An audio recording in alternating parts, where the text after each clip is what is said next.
ఓం నమో వెంకటేశాయ. ఆధ్యాత్మిక విశేషాలకు స్వాగతం. ముందుగా ప్రధానాంశాలు.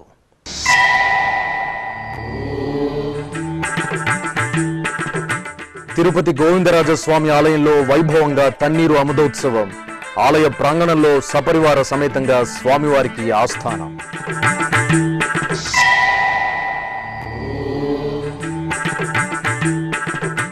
తిరుమలలో ఈ నెల 19న రథసప్తమి వేడుకలు. కోవిడ్ నిబంధనలకు అనుగుణంగా శ్రీవారి వాహన సేవలు. సమీక్షా సమావేశంలో అధికారులకు టీటీడీ చైర్మన్ దిశానిర్దేశం.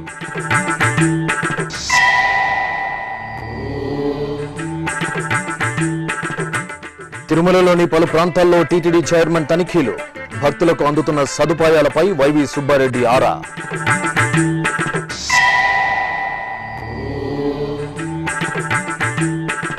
పుడమి తల్లిపై పూజలందుకుంటున్న పవిత్ర జలనిధి. సనాతన ప్రవాహినిగా ప్రవహించే పుణ్య సరస్వతి నది ప్రత్యేక కథనం. తిరుపతిలోని శ్రీ గోవిందరాజస్వామివారి ఆలయంలో అధ్యయనోత్సవాలు ఘనంగా పరిసమాప్తమయ్యాయి. ఈ సందర్భంగా శుక్రవారం ఆలయ ప్రాంగణంలో స్వామివారికి విశేషంగా కైంకర్యాలను నిర్వహించారు.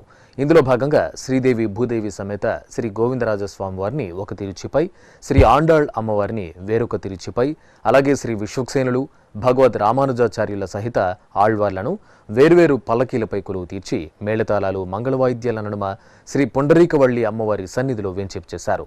అక్కడ స్వామి అమ్మవార్లకు, ఆళ్వార్లకు, సేనాధిపతులకు ఏకాంతంగా స్నపన తిరుమంజనం నిర్వహించారు. ఆపై అమ్మవారి సన్నిధి ముఖమండపంలో స్వామి అమ్మవార్లను, ఆళ్వార్లను, విశ్వక్సేనులను కొలువు తీర్చి ఆస్థానం, శాతుమర, సేవాకాలం తదితర క్రతువులను నిర్వహించి కర్పూర హారతులు సమర్పించారు.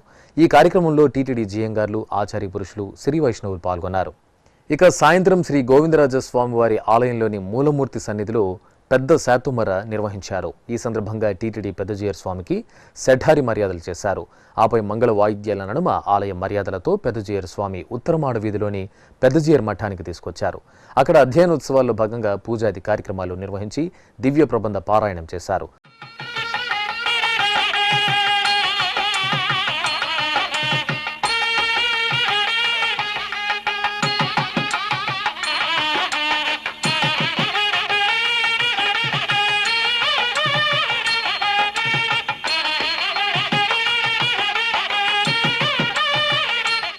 ఆ తర్వాత చిన్నజీయర్ స్వామి మఠంలో దివ్య ప్రబంధ పారాయణం నిర్వహించారు.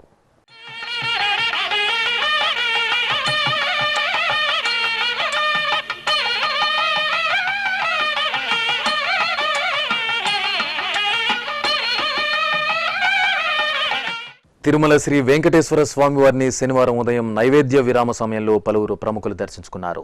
ఆంధ్రప్రదేశ్ ప్రభుత్వ ప్రజా వ్యవహారాల సలహాదారు Sajjala Ramakrishna Reddy, APTS chief commissioner JB Mohapatra, TTD ధర్మకర్తల మండలి సభ్యులు కుమార గురు తదితరులు ఉన్నారు. ఆలయం వద్ద వీరికి టీటీడీ చైర్మన్ వైవి సుబ్బారెడ్డి, అదనపు ఈవో ఏవి ధర్మారెడ్డి సాదరంగా స్వాగతం పలికి దర్శన ఏర్పాట్లు చేశారు. దర్శనానంతరం రంగనాయక మండపంలో పండితులు వీరికి వేదాశీర్వచనం పలికారు. ఆపై టీటీడీ చైర్మన్, అదనపు ఈవో శ్రీవారి ప్రసాదాలను అందజేశారు.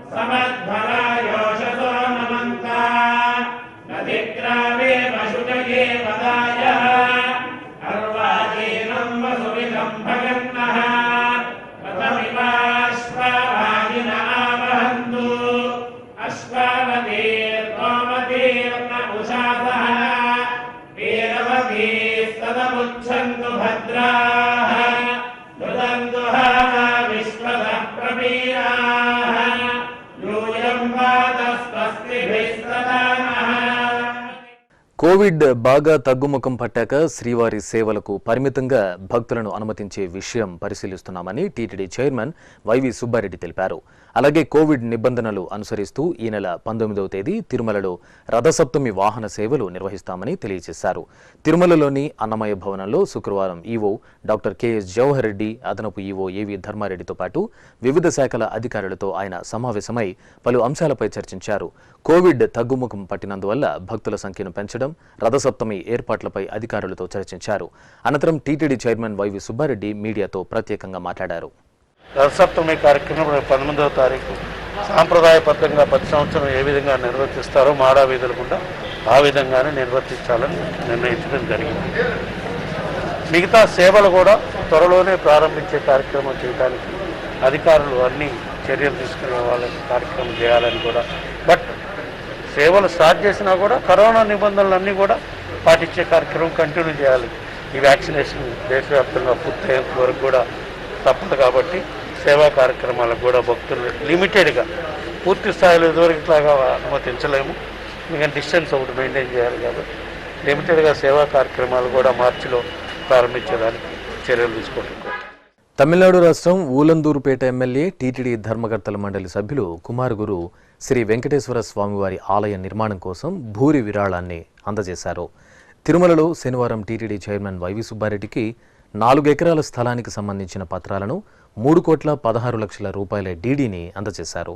దాత అందజేసిన ఊలందూరుపేటలోని స్థలంలో టీటీడీ శ్రీ వెంకటేశ్వర స్వామివారి ఆలయాన్ని నిర్మించనుంది. తిరుమలలోని పలు విభాగాలలో శుక్రవారం టీటీడీ చైర్మన్ వైవి సుబ్బారెడ్డి ఆకస్మిక తనిఖీ చేశారు. కోవిడ్ నిబంధనల సడలింపు తర్వాత భక్తులకు అందుతున్న సేవలను ప్రత్యక్షంగా పరిశీలించారు. అనేక మంది భక్తులతో మాట్లాడి వారికి అందుతున్న సేవలు, సమస్యల గురించి తెలుసుకున్నారు. ముందుగా అన్నప్రసాద భవనంకు చేరుకున్న చైర్మన్ వైవి సుబ్బారెడ్డి అక్కడ భోజనం చేస్తున్న భక్తులతో మాట్లాడారు. భక్తులు తిరుమలకు ఎప్పుడు వచ్చారు, వసతి సులువుగా దొరికిందా, దర్శనంలో ఇబ్బందులున్నాయా, అన్నప్రసాదం నాణ్యత, రుచి ఎలా ఉంది తదితర అంశాలను భక్తులతో మాట్లాడి తెలుసుకున్నారు. అనంతరం శ్రీవారి సేవలో పాల్గొని భక్తులకు ఆయన స్వయంగా అన్నం వడ్డించారు. శ్రీవారి సేవకులతో మాట్లాడి వారికి కల్పిస్తున్న సదుపాయాల గురించి అడిగి తెలుసుకున్నారు. భోజనశాలలో వడ్డించేటప్పుడు తగిన జాగ్రత్తలు తీసుకోవాలని ఈ సందర్భంగా అన్నదానం డిప్యూటీ ఓను ఆదేశించారు. తిరుమలలో తమకు అందుతున్న సేవల గురించి భక్తులు సంతృప్తి వ్యక్తం చేశారు. అనంతరం అన్నప్రసాదం నాణ్యతను పరిశీలించడానికి చైర్మన్ భక్తులతో కలిసి భోజనం చేశారు. వసతి, ఇతర సదుపాయాల గురించి తగిన సూచిక బోర్డులు లేనందువల్ల ఇబ్బంది పడ్డామని ఓ భక్తురాలు చైర్మన్ దృష్టికి తీసుకురాగా అందుకు అనుగుణంగా తగిన చర్యలు తీసుకుంటామని ఆయన హామీ ఇచ్చారు. అనంతరం మాడవీధులను పరిశీలించి ఈ నెల 19వ తేదీన జరిగే రథసప్తమికి భక్తులను గ్యాలరీలలోకి ఎలా అనుమతించాలి, ఎలాంటి ఏర్పాట్లు చేయాలి అనే అంశాలను పరిశీలించారు. ఆపై లడ్డూ ప్రసాదం పంపిణీ కౌంటర్లను పరిశీలించారు. లడ్డూలు సిఫార్సు లేకుండా దొరుకుతున్నాయా అని ఈ సందర్భంగా భక్తులను అడిగి తెలుసుకున్నారు. ఆ తర్వాత థర్మోఫ్లూయిడ్ టెక్నాలజీతో నిర్మించిన బూందీ పోర్టును పరిశీలించారు. అనంతరం చైర్మన్ వైవి సుబ్బారెడ్డి మీడియాతో మాట్లాడుతూ త్వరలోనే తిరుమలలో నూతనంగా నిర్మించిన బూందీ పోర్టును ప్రారంభిస్తామన్నారు. చిత్తూరు నగరానికి సమీపంలోని 70వ కొత్తపల్లిలో కొలువైన శ్రీ సిద్ధిబుద్ధి సమేత వరసిద్ధి వినాయక స్వామివారి ఆలయంలో కుంభాభిషేక మహోత్సవం వేదోక్తంగా జరిగింది. 3 రోజుల పాటు మంగళకరంగా సాగిన ఈ ఉత్సవాల్లో భాగంగా చివరి రోజు మహాపూర్ణాహుతి కార్యక్రమం శాస్త్రోక్తంగా జరిగింది. అనంతరం ప్రధాన కలశ జలాలను మేళతాళాలు, మంగళవాయిద్యాలతో ఊరేగింపుగా తీసుకొచ్చి ఆలయ గోపుర శిఖరాలకు, గర్భాలయంలోని శ్రీ సిద్ధిబుద్ధి సమేత వరసిద్ధి వినాయకుడి మూలవర్లకు అభిషేకాలను నిర్వహించారు. అనంతరం గరికతో స్వామివారికి ప్రత్యేక అర్చనలు జరిపి కర్పూర హారతులు సమర్పించారు. ఈ కార్యక్రమంలో భక్తులు అధిక సంఖ్యలో పాల్గొని విఘ్నాధిపతి ఆశీస్సులు అందుకున్నారు. అనంతపురం పాత ఊరులోని శ్రీ శారదాంబ ఆలయంలో అమ్మవారికి ఊంజల సేవ కన్నుల పండుగగా జరిగింది. ఆలయ ప్రాంగణంలో నవదుర్గలను కలశ రూపంలో ఆవాహన చేసి కొలువు తీర్చారు. అనంతరం సంప్రదాయబద్ధంగా అమ్మవార్లకు అర్చనాది కార్యక్రమాలను పూర్తి చేసి శ్రీ శారదాంబకు ఘనంగా ఊంజల సేవ నిర్వహించారు. లోక కళ్యాణార్థం దేవదేవుడి సన్నిధిలో టీటీడీ చేపట్టిన మహత్తర పారాయణ యజ్ఞం దిగ్విజయంగా కొనసాగుతోంది. భక్తులకు సంపూర్ణ ఆయురారోగ్యాలు ప్రాప్తించాలని వేడుకుంటూ తిరుమలలోని నాదనీరాజన వేదికపై వీణుల విందుగా సాగుతున్న సుందరకాండ పారాయణంలో శనివారం అన్నమాచార్య ప్రాజెక్టు కళాకారులు కె సరస్వతి ప్రసాద్ శరణంబితడే సకలము నాకును అనే సంకీర్తనను శ్రావ్యంగా ఆలపించారు. ఈ సందర్భంగా సకల దేవత ప్రార్థనతో ప్రముఖ పండితులు ఆకెళ్ల విభీషణ శర్మ చత్వారింశ సర్గలోని 18వ శ్లోకం నుంచి 25వ శ్లోకం వరకు విశ్లేషణ చేశారు. అనంతరం ధర్మగిరి వేద విజ్ఞాన పీఠం ప్రిన్సిపల్ ఆచార్య కుప్ప శివసుబ్రహ్మణ్య అవధాని శ్లోక పారాయణాన్ని పూర్తి చేశారు. ఆపై ధన్వంతరి మంత్రపఠనం, శ్రీకృష్ణ లహరి స్తోత్ర పారాయణం, క్షమాప్రార్థన, శ్రీవారి మంగళ శాసనాలను నిర్వహించారు. ఈ కార్యక్రమంలో జాతీయ సంస్కృత విశ్వవిద్యాలయం ఉపకులపతి మురళీధర శర్మ పాల్గొన్నారు. అన్నవరం శ్రీ వీరవెంకట సత్యనారాయణ స్వామివారి దేవస్థానంలో వనదుర్గాదేవికి విశేషంగా కుంకుమార్చనలు జరిగాయి. అమ్మవారిని సకలాభరణ భూషితంగా పుష్పశోభితంగా అలంకరించి కొలువు తీర్చారు. ఆపై అమ్మవారి సన్నిధిలో లోక కళ్యాణాన్ని కాంక్షిస్తూ చండీ హోమాన్ని నిర్వహించారు. అనంతరం వేదపారాయణం, కుంకుమార్చనలతో శ్రీ వనదుర్గాదేవిని సేవించి ధూపదీప నివేదనలు అందజేశారు. నిజామాబాద్లో చక్రం గుడిగా ప్రసిద్ధి చెందిన శ్రీ వెంకటేశ్వర స్వామివారి ఆలయంలో మాసోత్సవాల్లో భాగంగా లక్ష్మీ నరసింహస్వామివారి కళ్యాణం జరిగింది. ఆలయ ఆవరణలో ప్రత్యేక ఆసనంపై శ్రీ లక్ష్మీ నరసింహస్వామివారి ఉత్సవమూర్తిని అమ్మవారి సమేతంగా కొలువు తీర్చారు. అనంతరం విశ్వక్సేనారాధన, పుణ్యాహవచనం, కలసారాధన, కలస పూజ తదితర క్రతువులతో స్వామివారికి ఆగమోక్తంగా కళ్యాణం నిర్వహించారు. కడప నగరంలోని అమ్మవారి శాలలో శ్రీ వాసవీదేవికి పుష్యమాస పూజలు మనోహరంగా జరుగుతున్నాయి. ఇందులో భాగంగా తెల్లవారుజామునే పంచామృతాభిషేకాలు, శ్రీచక్ర సహిత నవావరణ కుంకుమ పూజలు నిర్వహించారు. ఆపై వాసవీదేవి ఉత్సవమూర్తిని సర్వాంగ సుందరంగా పల్లకీపై వేంచేపు చేసి ఆలయ ప్రదక్షిణగా ప్రాకారోత్సవాన్ని నిర్వహించారు. ఇప్పుడొక చిన్న విరామం. శ్రీ వెంకటేశ్వర వేద పరిరక్షణ ట్రస్ట్, మనది వేద భూమి, వేదాలు మన జీవన నాదాలు. హైందవ సనాతన ధర్మానికి మూలమైన మన వైదిక సంప్రదాయాన్ని పరిరక్షించి పరివ్యాప్తి చేసే మహోన్నతమైన లక్ష్యంతో టీటీడీ కొనసాగిస్తున్నదే శ్రీ వెంకటేశ్వర వేద పరిరక్షణ ట్రస్ట్. ఈ క్రమంలోనే ఎన్నో పాఠశాలల్ని, విశ్వవిద్యాలయాన్ని నెలకొల్పి తద్వారా వేద విద్యా వ్యాప్తికి కృషి చేస్తోంది తిరుమల తిరుపతి దేవస్థానం. శ్రీ వెంకటేశ్వర వేద పరిరక్షణ ట్రస్ట్ కు మీ వంతు తోడ్పాటును అందజేయండి. శ్రీవారి ఆశీర్వాదాలు అందుకోండి. మరిన్ని వివరాలకు సంప్రదించవలసిన ఫోన్ నంబర్లు 0877 22 77 0877 22 33 333. ఓం నమో వెంకటేశాయ.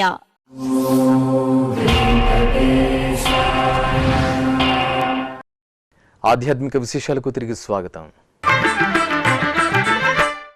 మన సనాతన సంప్రదాయంలో జల సంపదకు ఎనలేని ప్రాధాన్యత ఉంది.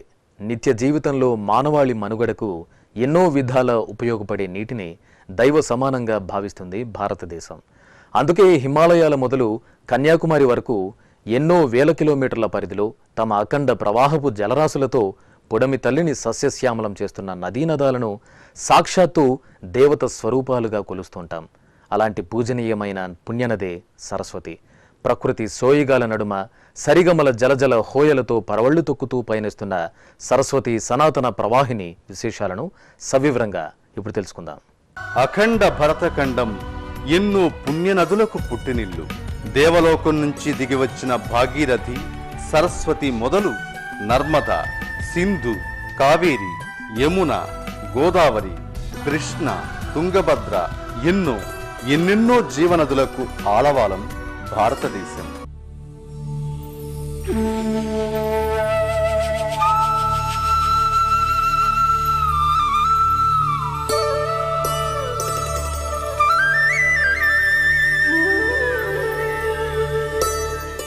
నాగరిక సమాజానికి పునాది ఈ పావన నదీ తీరాలు.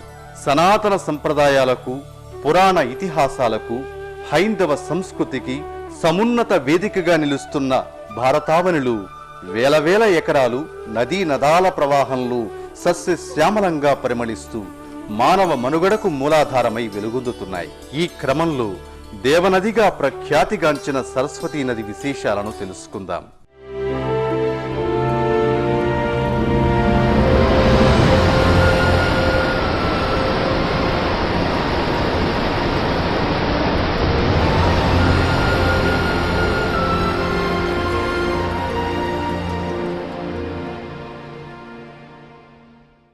ప్రత్యేకించి పుష్కర నదుల్లో ఒకటిగా సప్త ప్రయాగాలు 5 ప్రదేశాల్లోని పవిత్ర సంగమ ప్రాంతాల్లో ప్రవహించే ఏకైక జీవనదిగా పేరొందింది సరస్వతీ నది.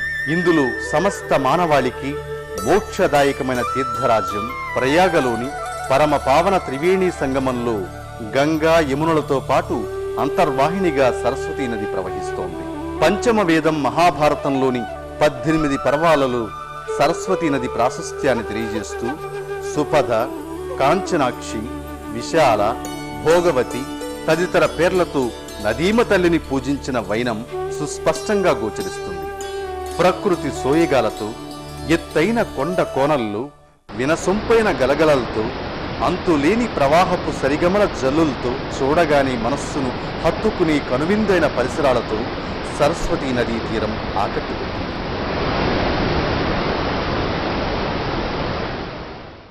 ఉత్తర భారతదేశంలో సమున్నత పర్వత శిఖరాలుగా పరమేశ్వరుడి నిలయంగా ప్రకాశిస్తున్న హిమాలయాల్లో పుట్టి బదరీ పుణ్యక్షేత్రానికి మరింత పవిత్రతను ఆపాదిస్తున్న నదీమ తల్లి సరస్వతి.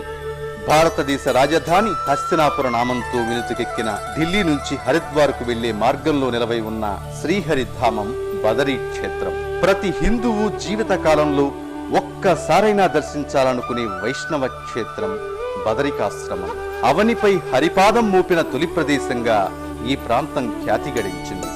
అటువంటి బదరీధామానికి పయనమయ్యే మార్గంలోనే మనకి దర్శనమిస్తాయి పంచ ప్రయాగలు. దేవ, కర్ణ, రుద్ర, నంద, విష్ణు ప్రయాగలలో ప్రతి సంగమ ప్రాంతంలో మనకి కనిపించే పుణ్యనది సరస్వతి.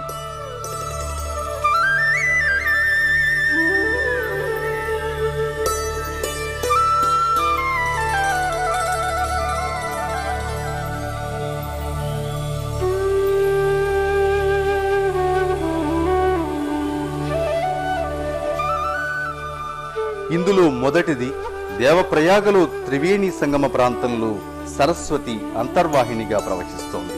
దేవశర్మ అనే భక్తుడికి రామచంద్రుడి సాక్షాత్కారం లభించిన పవిత్ర ప్రదేశం ఈ దేవప్రయాగ. ఇక్కడ వశిష్ఠ కుండం నుంచి వచ్చే భాగీరథి, బ్రహ్మకుండం నుంచి వచ్చే అలకనందగా పిలుచుకునే సరస్వతీ నది సంగమాన్ని భక్తులు ఎంతో పవిత్రంగా భావిస్తారు. ఇక రెండో ప్రయాగైన రుద్రప్రయాగలో శివుడు తాండవం చేసినట్లు ఐతిహ్యం. ఇక్కడే అలకనంద, మందాకినుల సంగమ ప్రాంతం ఉంటుంది. ఇదే ప్రదేశంలో పరమశివుణ్ణి పర్వతరాజు కుమార్తె పార్వతీదేవి తపస్సుతో ప్రసన్నం చేసుకున్నట్లు చెబుతారు. అలాగే దేవర్షి నారదుడికి గర్వభంగం కలిగిన మహిమాన్విత స్థలం రుద్రప్రయాగ.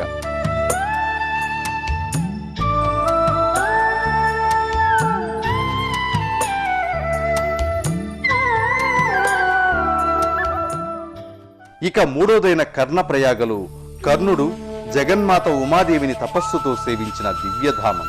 ఇక్కడ కర్ణుడు ఉమాదేవికి కట్టించిన మందిరాన్ని జగద్గురువులు ఆదిశంకరాచార్యులు పునరుద్ధరించినట్లు శాసన ఆధారాల ద్వారా తెలుస్తోంది. ఈ కర్ణప్రయాగలో అలకనందా నది పిండార్ నదితో కలిసి సంగమ ప్రాంతంగా పూజలందుకుంటోంది.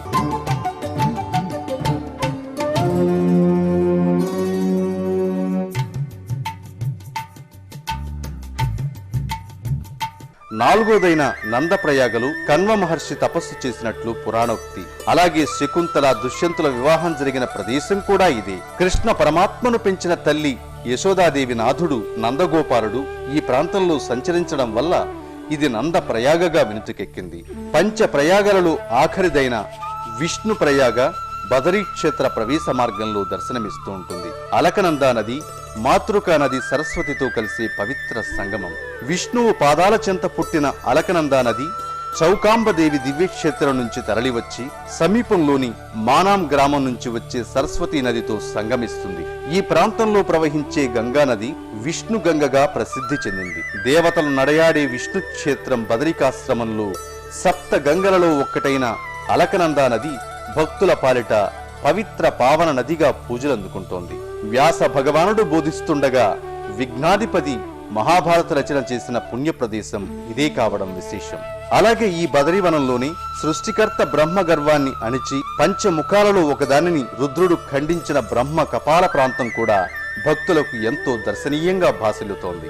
ఈ ప్రాంతంలో ఎవరైతే తమ పితృదేవతలకు తర్పణాలు విడుస్తారో వారికి స్వర్గలోక ప్రాప్తి లభిస్తుందని ఐతిహ్యం. ఇలా అడుగడుగున తీర్థక్షేత్రాలతో పూజనీయ తీర ప్రాంతంగా అలరాడుతున్న సరస్వతీ నది ప్రవాహంలో ప్రతి ఒక్కరూ తమ జీవిత కాలంలో ఒక్కసారైనా మునకేయాలని, జన్మ జన్మల పుణ్య ఫలాలను పొందాలని కోరుకుందాం.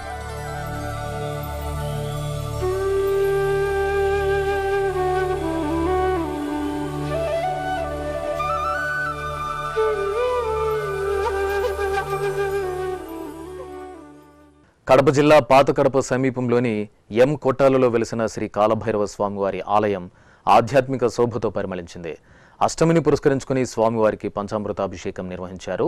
పాలు, పెరుగు, తేనె, నెయ్యి తదితర ద్రవ్యాలతో అభిషేకాలు చేశారు. తర్వాత పట్టు వస్త్రాలు, పరిమళ భరిత పుష్పాలు, బిల్వపత్రాలతో అలంకరించి కాలభైరవ అష్టోత్తర పూజలు జరిపారు.